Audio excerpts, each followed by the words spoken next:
What is up, folks? Hey, happy Tuesday. Sorry I'm late. I was in the middle of working on a talk that I am doing Thursday with the Women's Entrepreneurship group. Sorry about that. I was in the zone. Didn't even get to send out the email and tell everybody that I was live. Let me post this on Instagram real quick so that folks know where to find. Actually, you know what? Don't worry about it. Don't even worry about it. You guys know where to find me on YouTube on Tuesday nights. Please give me a note in the comments if you can hear me, and we'll get to it. So, my name is Labria Jones. What's up, y'all? Every Tuesday, I try to come here and do a live session to answer your questions about working remotely. And real talk, like, what's up, y'all? Hey, Mel. Hi, S. Taylor. Hi, Redeemed. All the way from San Diego. I've been dying to get to San Diego.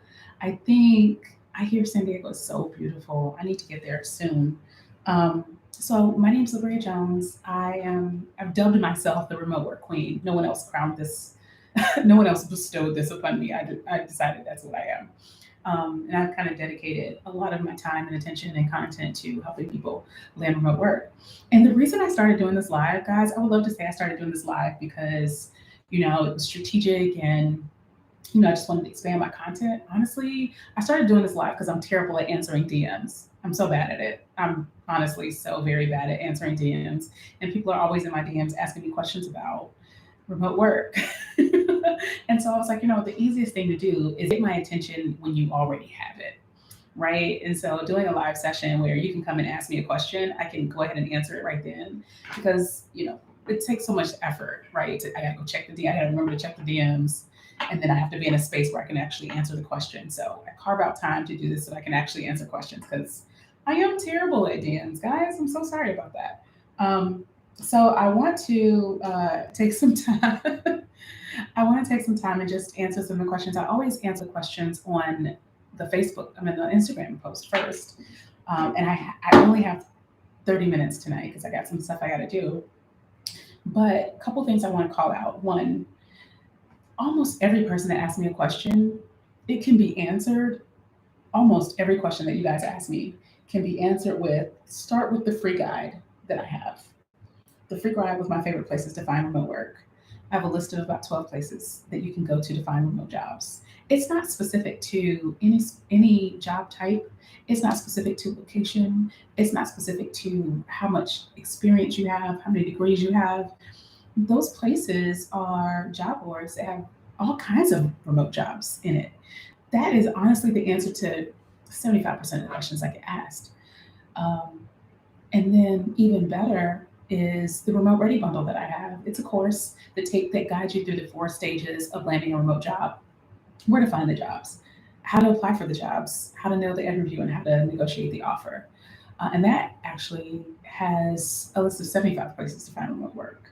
So I will post the link to those in this description. So if you're watching the replay, just expand the description and you'll get that. Another thing, do me a favor, go ahead and subscribe to the channel so that you know when I go live. So if something like tonight happens again where I was late or I forgot to send the email out, you'll get notified. Cool. All right, let's get into this. Let's get into these questions. Oh, actually, guys, I also want to note Thursday nights, I'm going to start doing a live with remotes on IG. So I have a lot of friends who work remotely, and I think it's so important that they come and share their stories with you so that you know that there are other people doing this. It's not just me. I'm not just talking about it. Like there's a lot of people doing this. And so I'd love for you to meet some of my friends who work remotely, talk to you about what they do, where they work, how they got those jobs. I'm going to ask everybody the same 6 questions, and then maybe we'll go into some other stuff. But this Thursday, I'm going to be bringing on Jill Davidian. And the cool thing about her is one, she's been working remotely for herself, freelancing for a long time. And I don't talk a lot about freelancing, but I think it's an excellent option.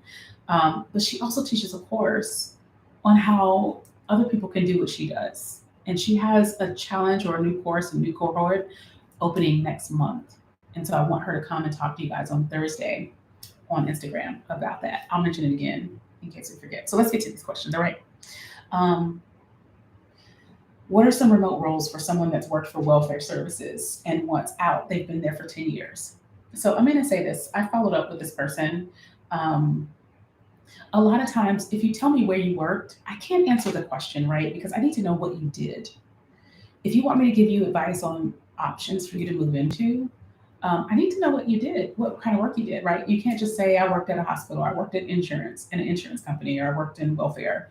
Well, if you worked at an insurance company, you could be the janitor, you could be an insurance salesperson, you could be in customer service, you could be in recruiting, and you worked at welfare services, you could be a number of things, right? So I need to know, what kind of role you had to be able to help you. So this person said that they determined eligibility, did reviews, recertifications for clients receiving benefits, and worked in homeless shelter as a case manager. And so, really, the role that you had was a case manager, right? So you've done case manager work, you've done a lot of administrative work, you've done contract work, you've done things like that, right? So, yeah, I always post the live videos on Instagram. Yep.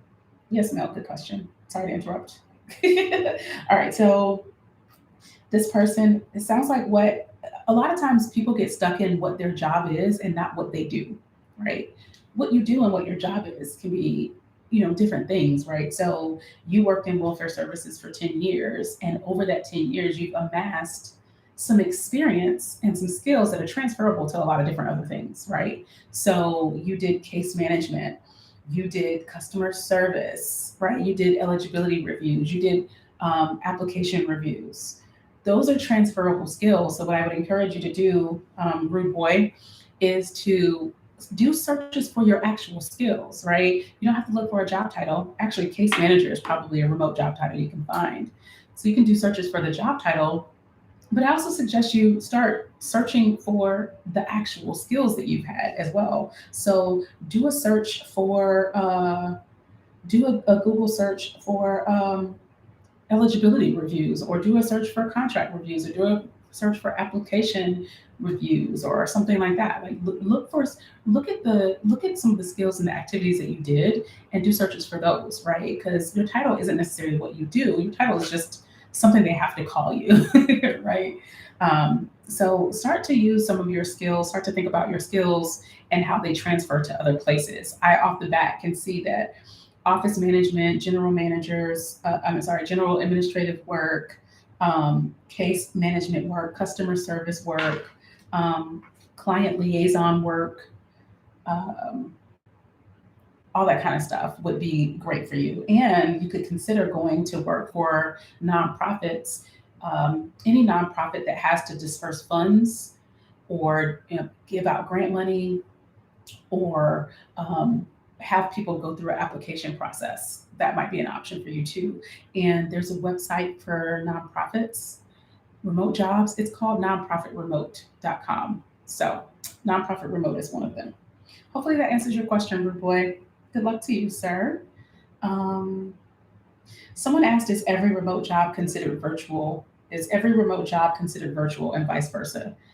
I'm not sure how to answer that question, because I don't know if you're asking something else, but I'm going to say that remote and virtual are synonyms. So in my mind, remote and virtual are synonyms. So it's either you're going to see remote jobs, you're going to see virtual jobs, you're going to say this job is virtual, this job is remote. It just means that you don't have to be in a location. You don't have to be at the office for it. Um, so if you're asking me something else, let me know. But the very general, straightforward answer is remote and virtual are synonyms. Um, what remote positions would you recommend for introverts? Positions that don't require you to be around and talk to a lot of people, I guess. I'm a very typical extrovert, so tough for me to necessarily relate. But any position that doesn't require you to have to lead meetings or lead groups or anything like that. So anything that requires you to just be hands on keyboard, development positions, business analyst positions, um, proofreading, writing, executive assistant, administrative assistant, not customer service, because you got to talk to people all day. Um, but yeah, anything that doesn't require you to have to interact with or talk to a lot of people throughout the day would be stuff that I would recommend. Do you do consultations or job placements? I don't in general do consultations, one-to-one coaching. I offer it maybe twice a year. I just offered it for 2 weeks this in October. and I think I closed it a week ago or so. So I probably won't do it again until sometime mid next year, maybe. Job placements. I do not currently offer job placements, but me and a couple of friends of mine are working together to build out a remote recruiting company where we will be trying to work on placing people in positions because that gives us just a better opportunity to serve this audience. My goal is to have um, help 10,000 moms land remote work, right? And so we've got to keep expanding how we do that. And we do that through the course that I offer. We do that through the free content that I share all the time. We do that through the Quick Community Conference, which is coming back in March. So if you missed the Quick Community Conference last year, we're going to do it again in March. And we'll be doing that through building out a remote staffing company as well, a remote recruiting company, I should say. Um, but yeah, as at the moment, I don't do job placements and I am not offering one-to-one consultations right now. I do that just a couple times a year. Um, oh, I will tell you, the Quick Commuting Academy, which is the monthly membership, will be starting in January. That will, you don't have to be a mom for me to help you. It's okay. My goal is 10,000 moms. Everybody else, you can get this help too. You can get this help too. That's my business partner that I'll be doing the remote recruiting company with. But yeah, my goal is to get 10,000 moms to land remote jobs. Once I get there, I will check the box and say yes, I did that. I won't be like I'm only helping them. So feel free to get this help. I'm not filtering my help just for them. I'm not gonna kick you off my live, Miss Parker. I'm not go. You're not a mom. Get off my live. I'm not gonna do you like that. I promise. I promise. Let's see. Someone said, "What are the best remote jobs for educators transitioning from classroom or school into the remote workforce?" I don't think you need to transfer from classroom or school into the remote workforce. There are remote jobs for school, for teachers. There are remote classrooms. There's virtual classrooms. So, if your goal is to transfer from the classroom, there's lots of options out there. There's instructional design, which basically means that you help companies build their curriculums, their educational curriculums. And those could be anything. Like when you go work for a new company, they usually make you do trainings. There's some onboarding that you have to do. Someone has to design that onboarding and that course. And that's actually what my friend who's joining me live on Thursday is talking about. She works in instructional design and she helps companies build out curriculums. And she does that freelance and she makes really good money doing it. So if your goal is to move out of teaching and to move out of a classroom, be that virtual or in person, instructional design is an option for you. So I throw that out there. But I also say that you don't need to transition from a classroom or a school to be remote. There's so many online teaching positions that it's not even funny. But you can absolutely move into online administration, online curriculum consulting, curriculum design, and things like that as well. Hopefully that answers your question. I don't know what this username is. CJibs_pics. Hopefully that answers your question. All right. You stated before that you can send over resumes to managers, but not refer people. Where can they send their resumes so that you can get them? I want to be very clear.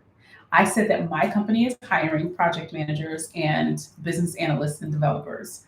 I also said that I will not recommend people to my company because I don't know you. I don't put my name out there for people that I don't know and have not already worked with. My name is very important to me. I've got very good brand equity at my company, and I'm not going to ruin it for anybody. But I have no problem if you are a good fit passing along your resume and saying, hey, someone sent me this resume. They appear to be a good fit. Will I vouch for you? Nah, because I don't work with you. But I will say that this resume appears to be a good fit. And what I instructed people to do, is holler at me on LinkedIn, go to my company's website, see if you see a position that you are interested in. And if you are and you think you're a good fit, send me a LinkedIn connection and let me know, and then you can send me your resume. No one has taken me up on that. I just want to put that out there. I've put this out there multiple times. I've actually talked to a few people one-to-one and told them that I think that they would be a good fit, and they never followed up. So if you think you are a good fit to be a project manager at Amplify, the website is goamplify.com. It's Amplify with an I, not a Y.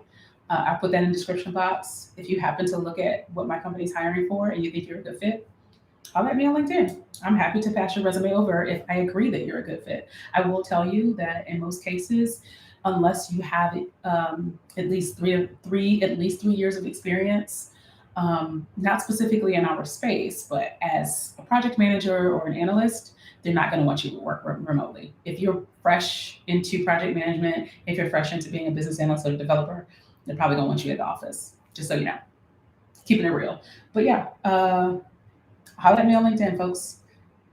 What are some remote jobs for nurses moving from the bedside and management to the remote workforce? Um, there are a number of positions that I've seen remote that are like nurse case managers, people that are managing patient casework. There's a lot of telehealth remote jobs. Telehealth is huge. It's been growing for a long time, but of course during COVID it became huge. So lots of um, positions like that. So my challenge back to you, this is Beto6345. My challenge back to you is, what have you looked for? A lot of times, folks are asking me questions about the remote jobs, but you guys haven't even done a Google search. Feel free to do a Google search and say remote jobs for nurses and just see what you see out there. And I promise you're going to be surprised. There's a lot out there. There's a lot available. Telehealth is a big thing. Case management, customer, patient advocacy is a big thing. There's also nurse education. There's people that need to manage the remote nurses. So there's plenty of options out there. My recommendation is to you is at least do a Google search, right? At least just do the general Google search. My next recommendation is to download the free guide and use that and go to category healthcare. Most of the job boards I share have postings listed out as categories, and healthcare is one of them. I think nursing might be one of them too. Just click on that. And then in the course, I teach you to do more detailed searches as well to help you find what you're looking for. Next question. Ooh, y'all got a lot of questions today. Oof. What are some remote jobs that don't require a COVID-19 vaccine? My current job has started this thing called a no jab, no benefits, even though I work from home and I'm never around patients. Um, I don't know. I don't know how to answer that specifically. I'm not keeping track of what positions do and don't require COVID vaccines. My recommendation to you is that you do the searches, and as you're doing your search, you just make sure that you're looking to see if they're requiring that. Some companies are requiring it, even though you're remote. A lot of them, it's because of the field that they're in, because the government is requiring them to do it. So if you work for the government, I've seen some remote jobs where it's a federal government position, right? And even though it's remote, the federal government has required that all government employees be vaccinated. Therefore, as a federal government employee, you have to be vaccinated.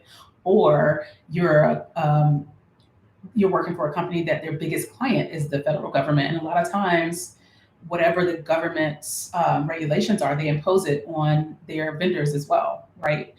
So I'd say you just need to do the research, right? As you're doing your searches through those positions, make sure when you're looking through the job posting, that's something that you're looking for. When you go to the interview, make sure you ask that question, right? What is your policy on vaccination? And it doesn't even have to be, you sharing what your stance is. It could just be an information gathering question, straightforward.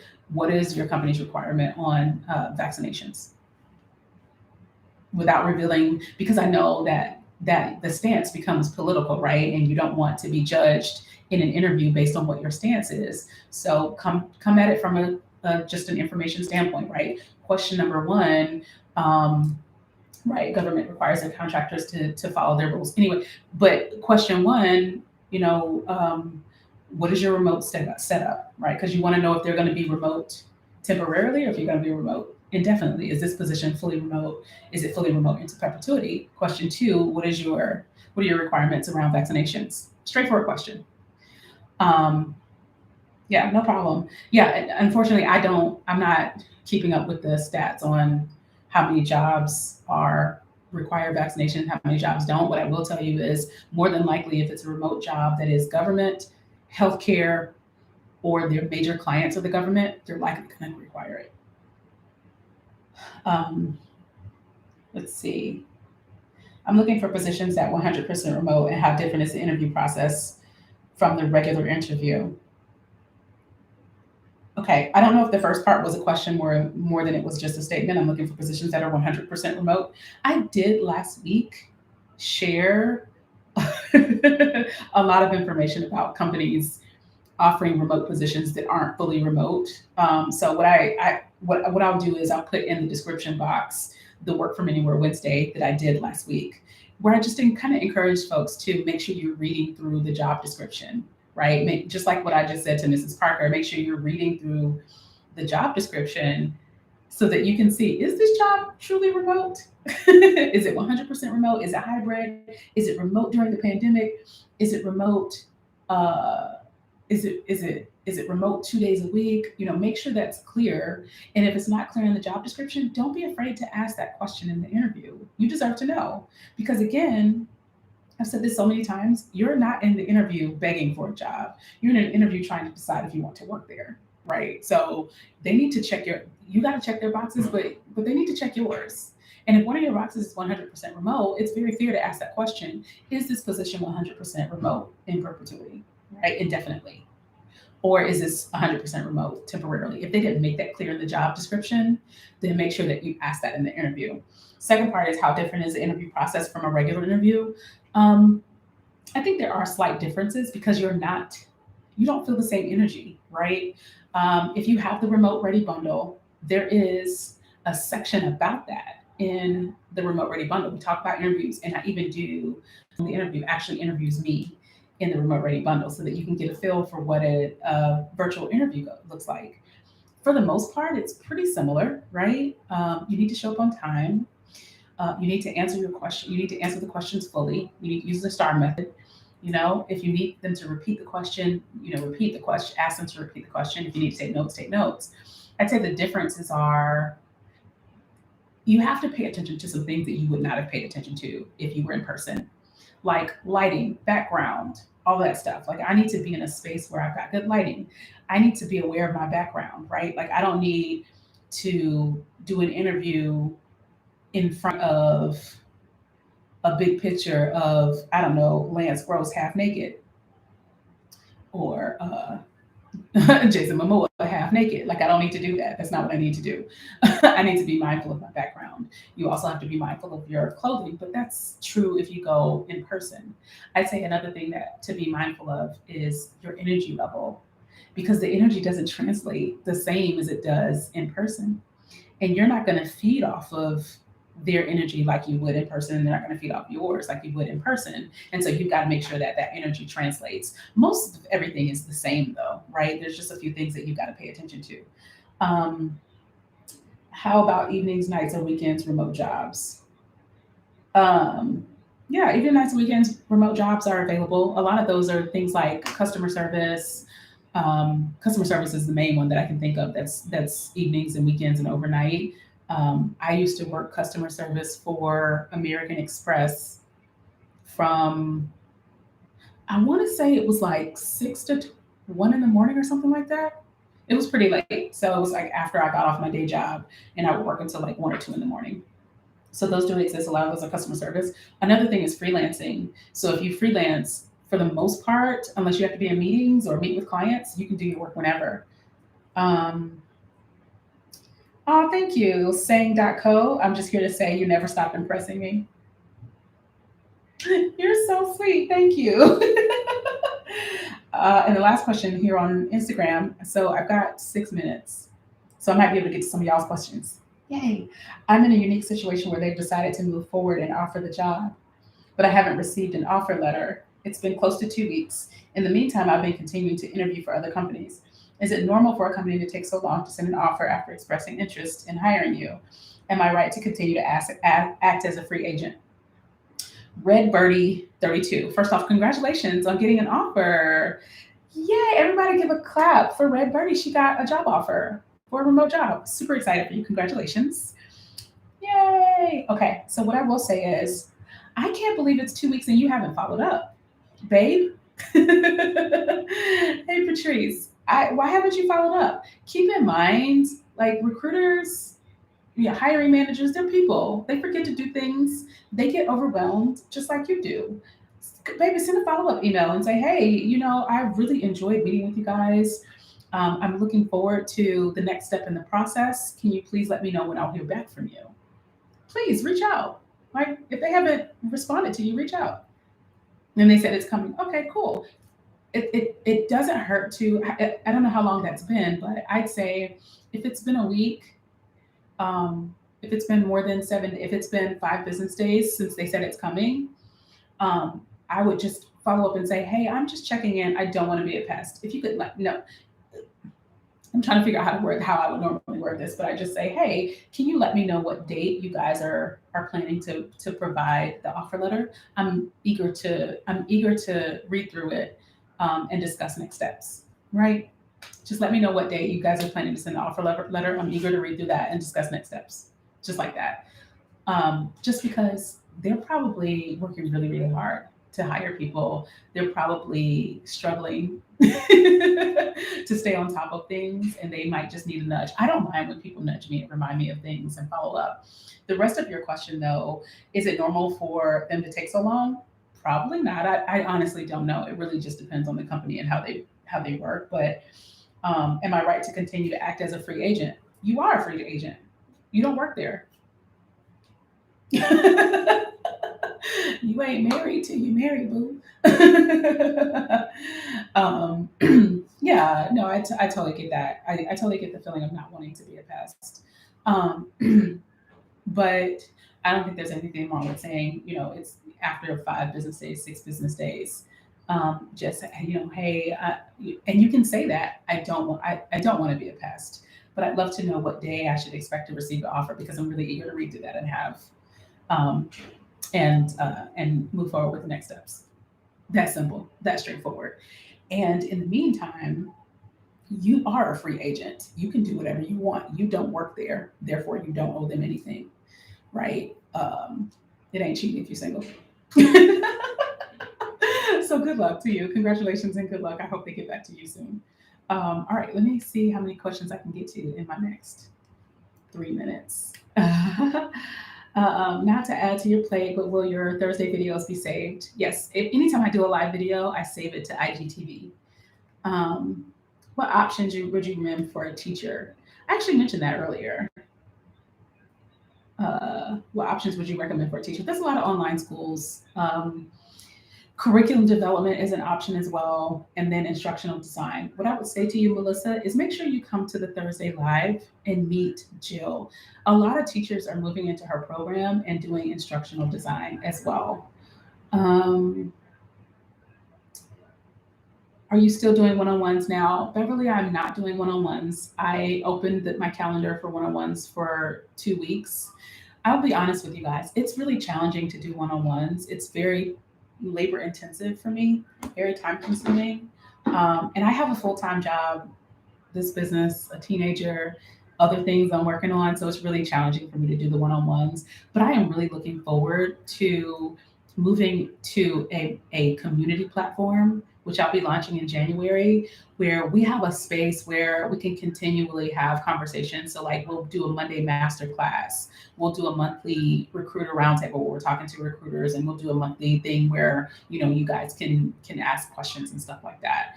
And so you'll get a lot more content, a lot more information, a lot more as close to one-to-one, as close to one-to-one coaching as I can get without it being one-to-one coaching. So again, that's launching in January. I'm super excited about that because I want to be able to serve more and better and in more ways. And I think that's going to be great because I'll be able to bring in other people to help out as well. So hopefully that works for you, Beverly.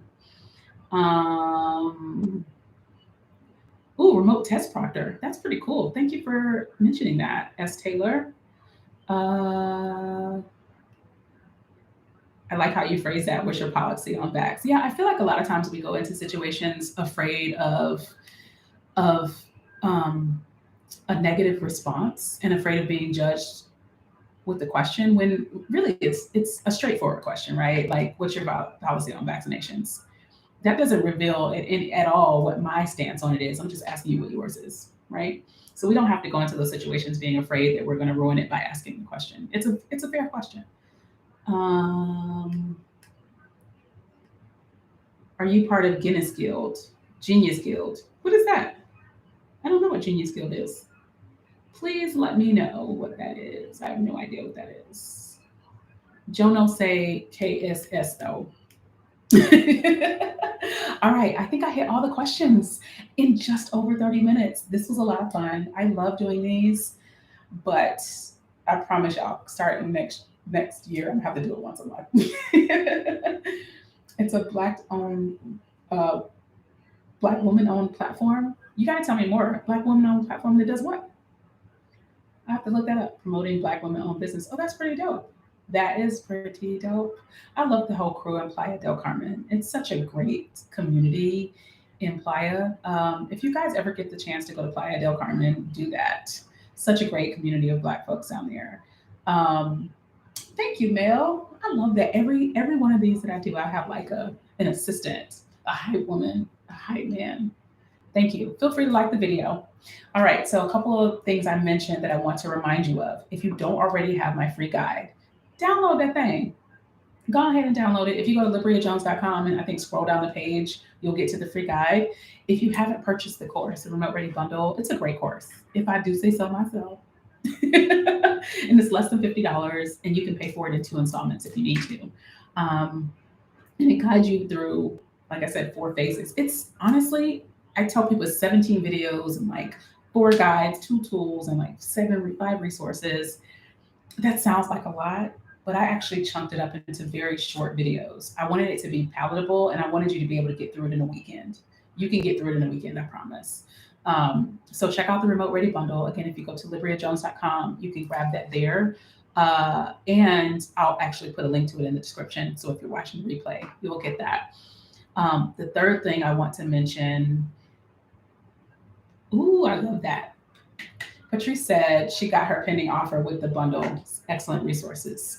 I appreciate that. Yay! Thank you. The third thing I want to mention is that on Thursdays, I'm going to start doing live with remotes. And this Thursday, it's going to be a very, very good one. It's going to be Jill Davidian. She is launching a course. Actually, she's not launching. She's already launched this course. This will be maybe her second or third cohort, showing people how to get into instructional design. It doesn't cost you anything to come and listen, right? And expand the options and the ideas for how you approach this. And she does have a lot of teachers that move into this, that are moving into this role, because curriculum design is kind of embedded in what you guys do on a day-to-day basis. So those are the 3 things I wanted to remind you of. Other than that, I will see you guys next week. Same time, same place. Y'all be easy.